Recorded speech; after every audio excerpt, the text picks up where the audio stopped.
We recorded episode 218 on navigating contingencies because we have been seeing more contingent offers coming in the marketplace. So we have decided to make a new email template for you to help you deliver offers on behalf of your buyer when it is contingent on selling your buyer's current home. And we have good news. If you own Email Templates 101, that new template is already in your course. You can just go and grab it. If you do not own Email Templates 101, you can learn all about the course and what's in it at emailtemplates101.com. Doing things with that content. And because of that, it has already attracted some newer clients. But in a market where every day to them feels like a year, it's not quite enough. All of that to say, the writing it down, it has just made me so much more aware of like the little... Air quotes, working. I'm working. I'm working. I posted on Facebook, hey, I'm a realtor. Does anybody need to buy or sell a house? I'm working. Hi, y'all. Welcome to Hustle Humbly. It's Alissa and Katy, and we are two top producing realtors in the Baton Rouge market. We work for two different companies where we should be competitors, but we have chosen community over competition. The goal of our podcast is to encourage you to find your own way in business. So stop comparing yourself and start embracing your strengths. Hi, Alissa. Hey, Katy. How are you today? Great. Okay, great. This is episode 219, Process over Outcome. Yes. Would you like me to share what this episode was inspired from? Please. I have a luxury listing right now in our marketplace. It's listed for 1.7. Mm-hmm. And I recently hosted a group of agents in the home. And one of the newer agents came up to me and was like, "Are you so nervous that you're not going to sell this house?" And I was thinking to myself, yes. I actually don't know that I will sell this house. That would be nice. That would be great. Mm-hmm. I'm not feeling with the way things are going that I will be the agent to sell the house. But you're trying really hard. I am trying really hard. I would also like to share I am agent number 2. Oh, right. On this house. So it's not you. It's not me. It's just that luxury homes in our marketplace. They're tough. They are very tough and they take more time. Right. It's just a matter of time. Right. So if you have a seller that's giving you a short time frame before they go to the next agent, it's just going to be the agent who falls at the right time. Right. That being said, the mindset that they had when they asked me, "Are you so worried? Are you afraid you're not going to sell this house?" just like was a light bulb moment for me. Because I think so many people are so worried about the outcome. Yeah. Getting to the closing table, nothing else matters. And I think if people focused more on their processes and the customer service and the level of customer service, that one, I do think the outcome will take care of itself. Right. And I also just think that it will make the whole thing, it takes the edge off. It takes the fear out. Okay. You have no control over the outcome. You have none. And not even if you sold it quickly and everything's going fine and then the buyer dies, in a car accident the day before closing. You don't have any control over whether the house sells or not. As much as your seller would like to believe it's all in your hands and you can control everything.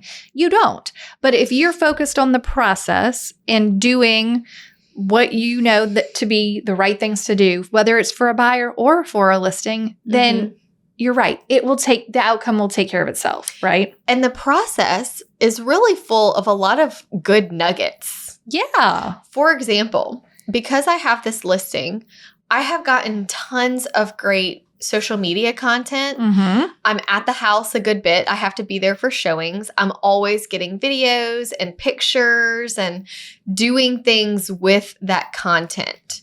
And because of that, it has already attracted some newer clients, like newer people that maybe weren't in my sphere because I don't typically do this price range. Yeah. But those people are now sort of engaging more, chatting with me more. And then when I hosted a neighborhood tour on this house, I thought this was neat just to sort of see the web. I got the listing agents together that have houses for sale in the neighborhood. Okay. I only contacted the listing agents. This was not an open tour. Okay. We got together and we agreed to see each other's listings and give feedback. Right. We love this method. Yes, I love it. It's like speed dating. Yeah. You have 10 minutes in each house and we're just going to go as fast as we can. Right. And give us like rapid fire feedback. Okay. So we did that and I met this agent there that I had never met before. And she was actually owner agent for herself. And so I had never met her before.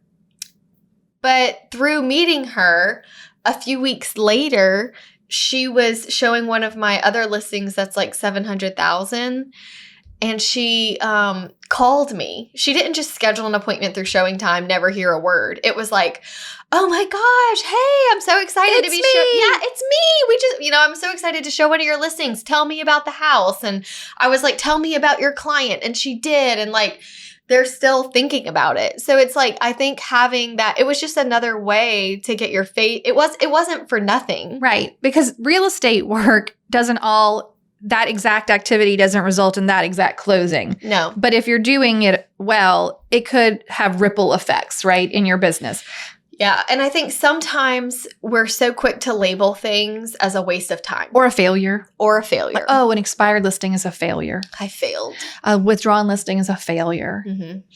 My buyer decided to keep renting. I failed. Right. My rule with a listing, especially one that has dragged on and I'm starting to feel like a failure, but I know I'm not, is if I got at least one buyer off of that listing. So if someone has called on the sign that I've begun to work with, then it's still a success. And believe me when I tell you, I have had listings that did not sell that I got a buyer off of that did buy. So this is okay. It's all part of the process, right? Yeah. And I think that you could maybe even get more excited about the process if you're really tracking these things.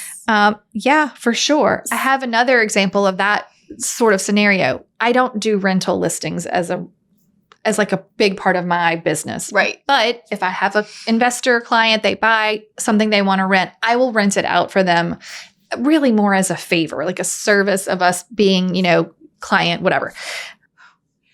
They're annoying. I mean, a rental listing is a little bit harder. You're obviously not making the same amount of money that, blah, blah, blah, whatever. More work, less money. But my rule with the rental listing was always, if I could try to convert one of those rental inquiries into a buyer, then this is worth it, right? It pays for itself. So you just keep working the system and then it'll pay for itself. But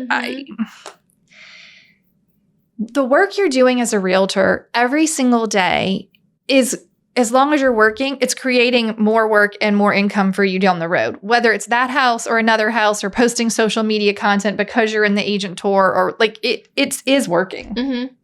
On that note, too, talking about what you do today is your future business. We had an agent in our office who had someone call that wanted to be a renter. Okay. And so it was someone she kind of knew. So they were going to have a meeting to talk about why they weren't going to buy, where should I look for rent? I need your help. And she was saying that she's going to take the meeting, but she doesn't know that she's going to, because he may end up in an apartment. So like no one would be involved anyway. Right. But she said, I still want to meet with him to have sort of that consultation to let him know, hey, let me give you some pointers. Let me give you some advice. I would call these places. Right. Because maybe in 5 years he's a buyer or 2. And she was questioning if that was a bad business decision. And I said, no, because you are taking that one person, giving them all the tools and guidance they need to find somewhere to live, even though you can't really be a huge help because he wants an apartment now. Right. But you are going to put a reminder in your calendar for 30 days, 60 days. Hey, where did you end up finding? What's your address? They're going to get the Christmas card from you. They're going to get football schedules from. I'm so glad you found a lease. When does your lease end? Oh, it ends in May. You put a note in your calendar for March. Check in, see if they want to come get pre-approved and buy a house. These are all very easy things. And by being so intentional with that one person, right, that guy is going to buy with her one day. Oh, I would think, because everyone else didn't want to have anything to do with him if he asked. Right. And so by doing this, I don't see it as a waste of time. Because your business is built on building relationships. Yes. You're building a relationship. Yes. And I just think that so many people are out there chasing the numbers. Yep. They want to have 15 leads, but they're not imagine if everybody treated every lead they had the way she's treating this guy. Yeah. Setting intentional time frame based reminders on when to check in with him to see if he's ready to come get pre-approved. Keeping him up to date in your email list with what the current rates are and things like that. Like, I told her I did not think that was a bad business decision because that's your future business. Yeah. It's the same principle as taking care of your transactions that you have. Maybe it's only one, so you're nervous and you're out there wanting to like prospect and find some leads. But if you do like such an amazing job for that one client with all of the best customer service, all of the best attention, they are for sure more likely to, one, use you again in the future, and two, maybe now they're like, going to refer you. We had such a great experience with Alissa. You have to use her as your agent, so but taking it back to process, like, what is your process? Do you need to put some in place? Like, how do you make sure you are, well, it sounds easy, process over outcome. What is your process? And that's why when this agent asked me, I said, my goal is that no matter what, when he hires the next agent, he realizes, dang, I sure had it good when Alissa was my realtor. Right. She wasn't doing such a bad job. She wasn't doing a bad job. And I do, in all fairness, believe he has seen that difference from agent number one. Right. For sure. And then he's going to see it again if there is a third agent. Right. So I think that my goal is always to, even if a client decides to pull the listing, I don't ever want to feel like I dropped the ball somewhere. Yes. Can we talk about how you are currently feeling with your listings as the market here has shifted somewhat and things are not selling quickly? Yeah. I mean, the last time I came to record on Tuesday, I was so stressed out. Not really stressed out, just feeling the heaviness of my sellers. Because they get stressed. And I have like 9 listings right now, and I'm about to take a few more. Yeah. And I'm communicating like I always do. But in a market where every day to them feels like a year, it's not quite enough. Right. So we were discussing how like I feel like I need to almost step up my communication with my sellers to like twice a week, because this once a week check-in thing is... They're just so anxious and constantly wanting to know, like, what's going on? How's it going? And I feel like I'm a good communicator, but I also have to be humble enough to realize they're reaching out to me. So maybe I need to up it during this time that things are stagnant and we don't have updates as often as we usually do. Right. So yeah, I think it's something that everybody is feeling. And the biggest thing you can do, and this is what I told you. I said, I spent all day yesterday picking up the phone and calling my sellers and letting them hear my voice. Right. Still here. And asking if they had anything that they have been discussing amongst themselves that they wanted to run by me. That's a great way to do it. That's what I said. I said, we haven't really had a chance to talk on the phone, and I just wanted to see if y'all had anything that you have been discussing amongst yourselves that you wanted to discuss with me. I just really wanted to have a phone call and catch up. Yeah. And every time I do that, they're always like, oh my gosh, it's so good to hear your voice and to be able, like, let's just talk longer. Yeah. It wasn't like I was calling for something in particular. I was just calling to see how they were feeling about everything and to let them know I'm here, I'm aware, I wish the market was better. I don't think there's anything that you could do for your house better. Yeah. Like the conditions are all good. So it's just one of those things. But whenever we were talking about my realtor friend meeting with the renter, it really made me think a lot about sort of a condensed version of a time audit. Oh. And this sort of was inspired because I just had to do like, I'm just doing like my physical. I did some blood work and stuff. And they wanted me to food journal leading up to the blood work for 5 days. Interesting. So I was like, everything you put in your mouth goes on this Someone's piece of paper. Someone's going to read it. Yeah. So like if you take a bite of the kids' macaroni and cheese, gotta go. I have to write it down. So maybe I would rather not, so I don't have to write it down. Right. All of that to say, the writing it down it has just made me so much more aware of like the little snack here from the kids or the little snack there or whatever it may be. Right. Okay. Same thing. Instead of, we've talked about the time audit where you do like 15-minute intervals and really track what you're doing with the minutes of your day, but more like at the end of each day, bullet pointing, okay, I went to the Monday morning meeting and then I had lunch with the agent in my office that was at the meeting with me. And then I like posted a few things on social media and then it was time to get the kids. Mm-hmm. But it's really about like holding yourself accountable that I think the meetings are good.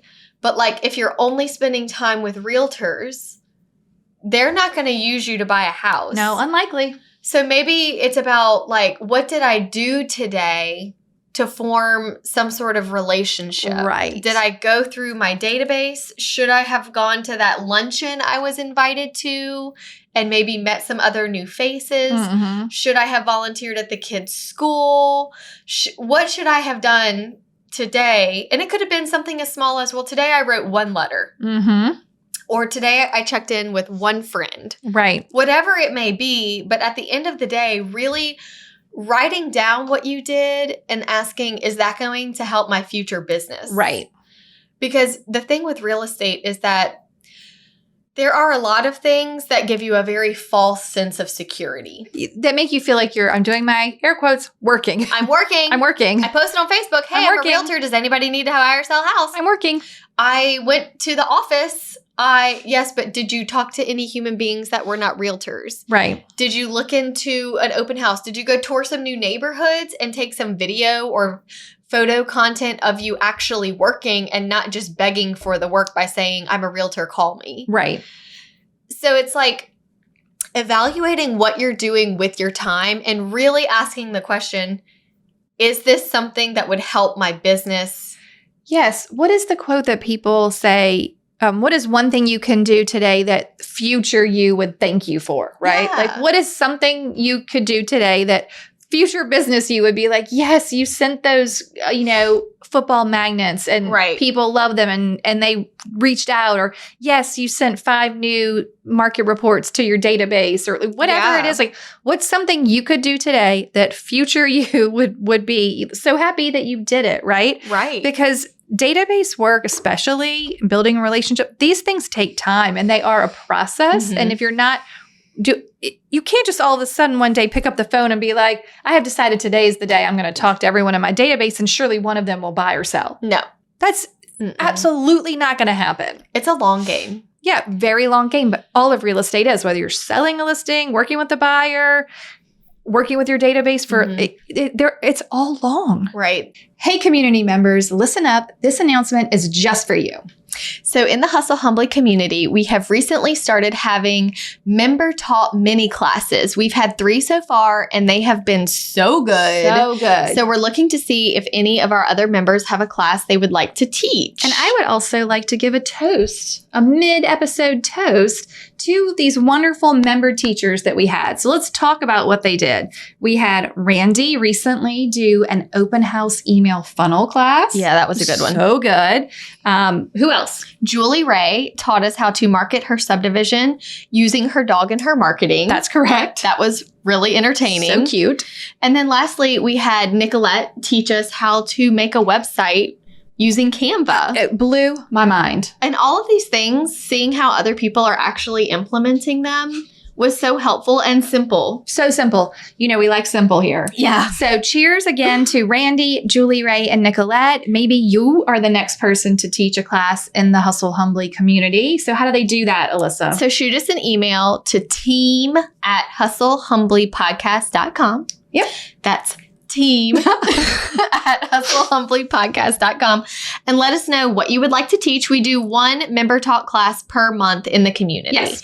So we'll get you on the schedule, and we can't wait to hear what you are good at that you would like to share with the rest of community. Yeah, we're ready to learn. Okay, enjoy the rest of the episode. Okay, bye. And that's why I always look at each client as if for whatever reason the relationship ended. They decided not to buy, or the listing expired and they didn't want to renew. My goal is that they will always look back on our time together and be like, she worked really hard. Yes. If someone breaks up with you for some reason like that, we don't want to buy, we don't want to sell, we're moving to a different place, like we're moving to a different market. You should be able to say, no problem, no worries. Just send me any referrals, and them say, yeah, I'd be happy to. Yeah. I'd be happy to send you a referral. Mm-hmm. And that is more important. So I have sort of a funny story about that. Okay, please, let's hear it. There is a builder who I kind of know who he is just from like the market, okay? I've never been his marketing listing agent or anything like that.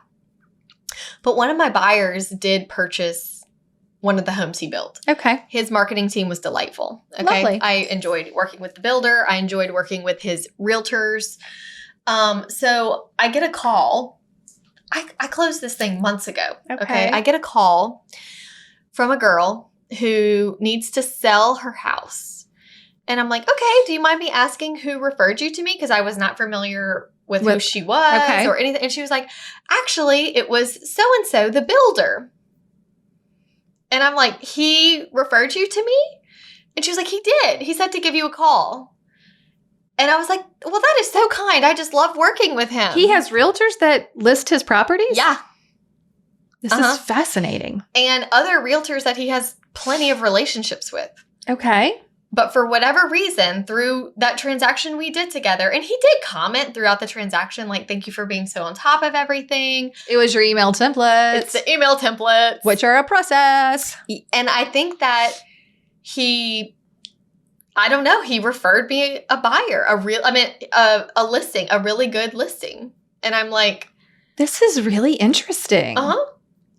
I had an inspector one time refer me a listing, and I was like, like all the realtors. Yeah. What would make, but they could see you working, right? Right. The builder saw you working, like you follow your systems and your process, and you were doing a good job. And I think that's a great point. The builders that we work with, the home inspectors, the appraisers, like they see, did that agent send me an upgrade list of things I need to know about the home before I went and did the appraisal? Yeah. Did they tell me everything I needed to know about the house? Uh-huh. The home inspectors are watching us with our clients. Do they attend their home inspection and guide their client through the whole process and talk them through what this means and advise them what happens next? Mm-hmm. I mean, the home inspectors tell me that the ones that don't have agents and are starting to ask the home inspector, like, well, what should we ask for? He has to be like, your realtor handles that part. I'm sorry they're not here. Yeah. So it's like all eyes are on you and how you run your business. How do you behave in your business? You never know who's watching you. Right. And you need to be mindful of how you speak about your clients. It would be do you seem too stressed out? Yeah. And you have to use your process and your system with your sister and your mom and your client you just met. Like everyone should get the same process. Yes. Everyone should get the same you as an agent. Mm-hmm. Oh, it's so interesting. Isn't that funny? The builder sent them to you. Yeah. I didn't like call him or anything. Right. But I was going to, like, whenever it closes, send him a note. Just Fair. being like, I know you know a lot of realtors. It really meant a lot for this referral. Yeah. It's an honor. I feel that way when anyone in my database sends me a referral. Yeah. You have to, thank you so much for this. I appreciate that you have this much faith in me and you want me to work with someone that you know. It's so important. Okay, let's talk about for a minute. This is kind of a tangent off of process, but it is still process.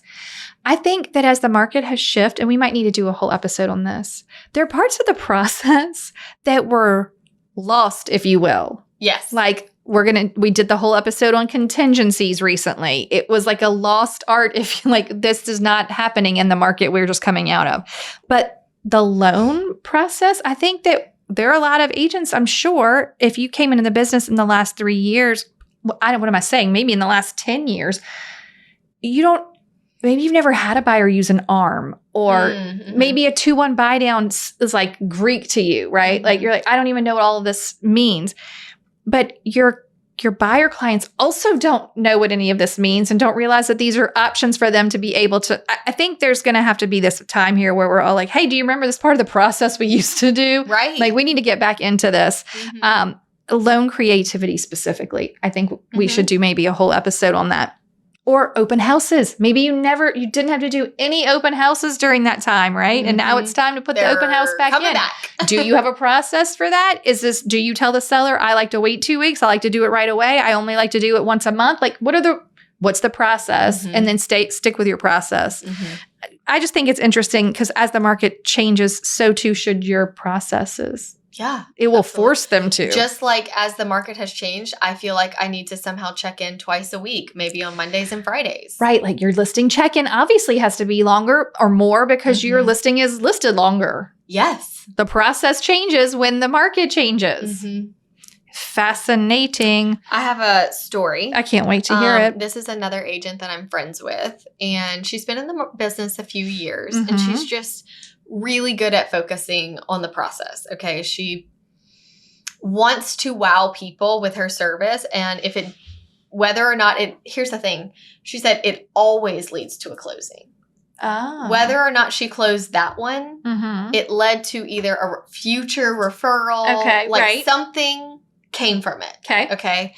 So she got in one of her first listings, and they were only willing to do a 3-month listing. Okay. And she was stressing. She really went all out, did as much as she could, and it was approaching expiration. Okay. She was feeling frustrated because a lot of the things that she suggested that they do from the beginning, they didn't do until like halfway through.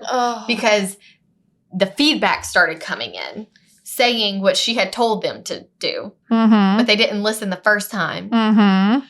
And she was just really down and out that she was about to lose this listing because she had done so much work and the time frame was just running out. And I said, you need to fight your case. Yeah. Like call them and say, listen, Mr. Seller, I have worked so hard for your listing, harder than anybody else is going to work.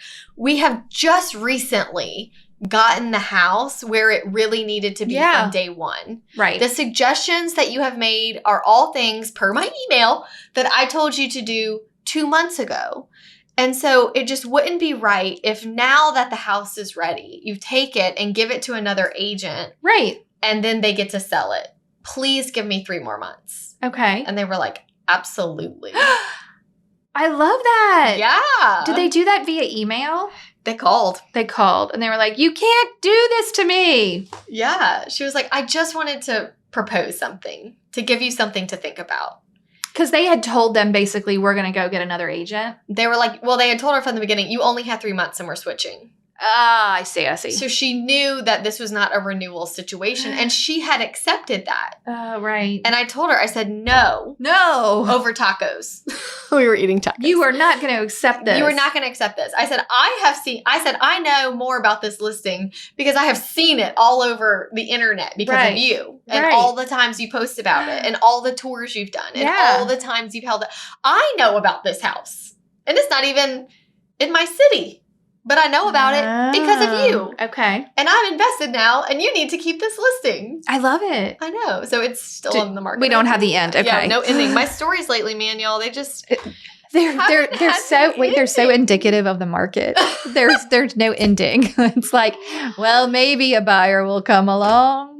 Maybe not. I don't know. But that's where we are. But at least she stood up for herself. And bought some more time. Okay, this plays right into the next thing I wanted to talk about, which is you have to be confident in the advice you are giving your buyers and your sellers right now, and you have to trust the process. So you tell the seller, do this, this, this, and this, and they say, no, and you're like, no, you really have to. So they do. And then they're like, well, you said to do this, but it still hasn't sold. And then you start to doubt yourself. Maybe you weren't supposed to paint the kitchen white. I'm having a podcast therapy right now. You are? Because, I'm like super hard on my sellers. Yeah, on condition. Yeah. And I'm super hard on them on price. Like, we're going to be priced correctly. Right. And like, I've always felt very confident about the condition and how my listings are But when they sit this long, and it's not one of them, it's all of them. Well, this is when we're like, the sign is pointing to something bigger than you and your advice. Right. But you're right. The doubt started to creep in. Like, maybe we did start too high, or maybe they should have done this before, or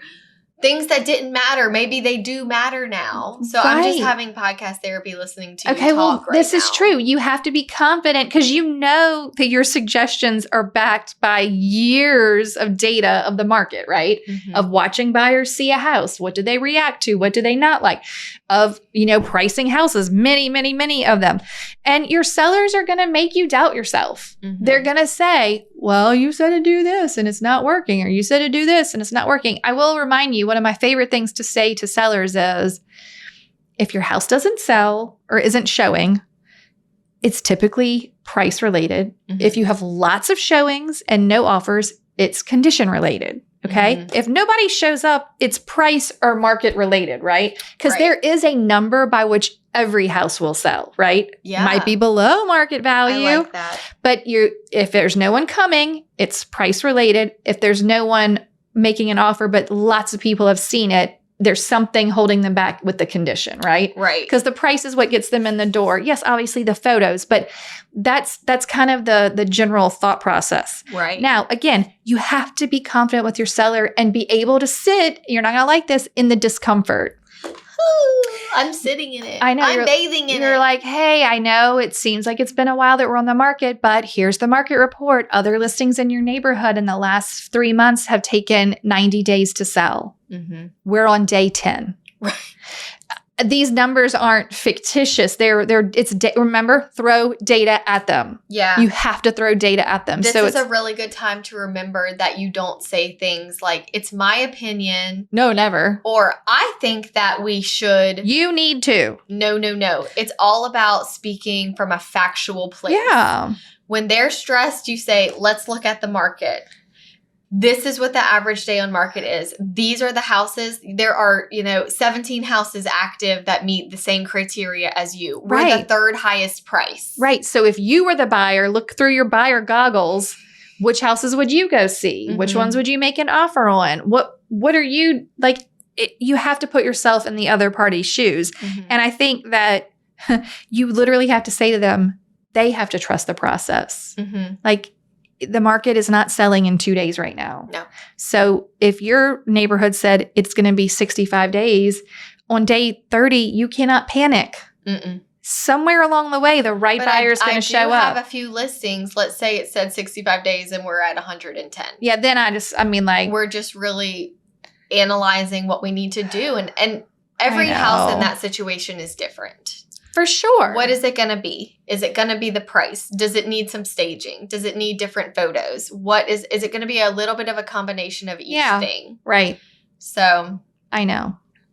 They have to trust the process. You have to trust the process, and you have to try stuff, but right? The funny thing is, I only feel stressed when I know there's something I need to do. Like when I showed up on Tuesday a little stressed out, I was really feeling the urge to call all of them because I could sense that it was coming. Mm-hmm. And I always like to reach out to them before they have an opportunity to reach out to me to be like, hey, Alissa, what's going on? Like, I always want to be the first one. Yeah. But lately, they've been jumping the gun so quickly. I know. And so it's tough. It's like James Clear said, something that's been nagging on you can change in a minute. Mm-hmm. Like if you've been feeling like I need to go run. Go run for 1 minute and all of a sudden you're running again. Yeah. I need to make that phone call. So on Wednesday, I made all those phone calls and I feel like a new person. Love it. Like I just had a total reset because it's like we build up so much pressure. And it's like, I just need to do that thing. It's like impending doom. It is. Like, I know this is bad. I know. But you also are you're putting what you think are their thoughts into your head. Right. They're so mad at me the house hasn't sold. Was anyone super mad at you when you called? No. Well, okay. Out of 8, I mean. Yeah. But maybe there's one 8. Nobody fired you when you called? No. Okay, good call. Mm-mm. Anything else on process? It's a mindset thing. Shocking. Wow. It all goes back to mindset. And I think that if you are feeling stressed or anxious, you cannot carry your sellers burden on your own back. Yep. You have to rest confidently in knowing that you have done your part. Yeah. And that you are doing your part. And look, if your process is I don't do open houses and you feel confident in that decision and the reasons, you can't get worked up if there's another agent who on the listing down the street does open houses every Sunday and your seller starts to get a little like, well, so-and-so down the street does them every Sunday. Well, again, Mr. Seller, these are the reasons why I don't do an open house or I don't do them every Sunday.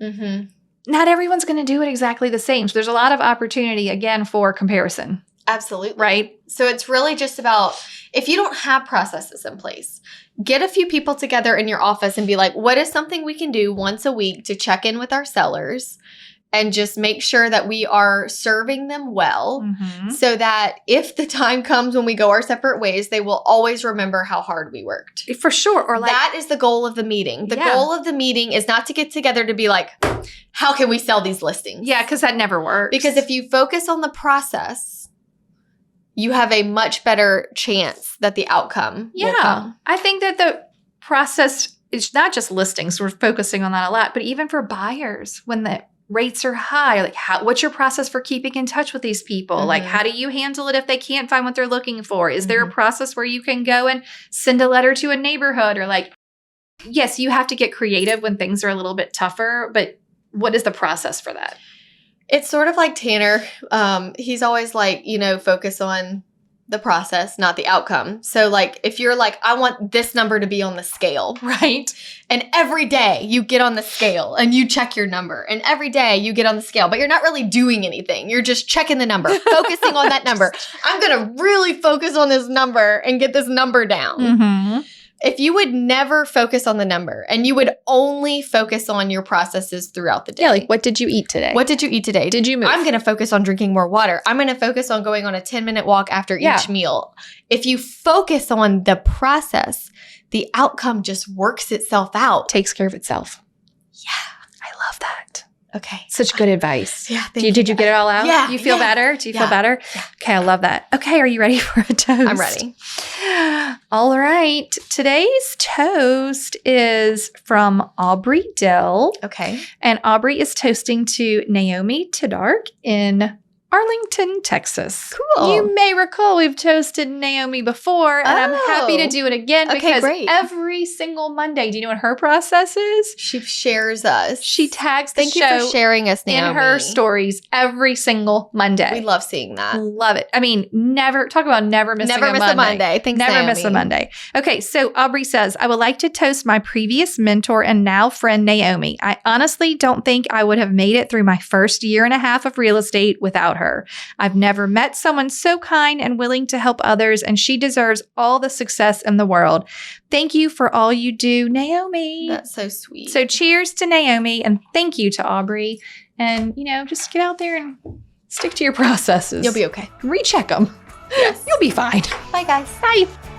Thank you so much for tuning in to the Hustle Humbly podcast. If you enjoyed this episode, please go to ratethispodcast.com/hustlehumbly and leave us a review or like this video. Don't forget to subscribe to the channel and hit the bell for notifications. If you have an episode topic or someone you'd like to toast on the show, please email us at team@hustlehumblypodcast.com. Find us on social media at Hustle Humbly Podcast. Don't forget to find all the free resources at hustlehumblypodcast.com/resources. See you next week.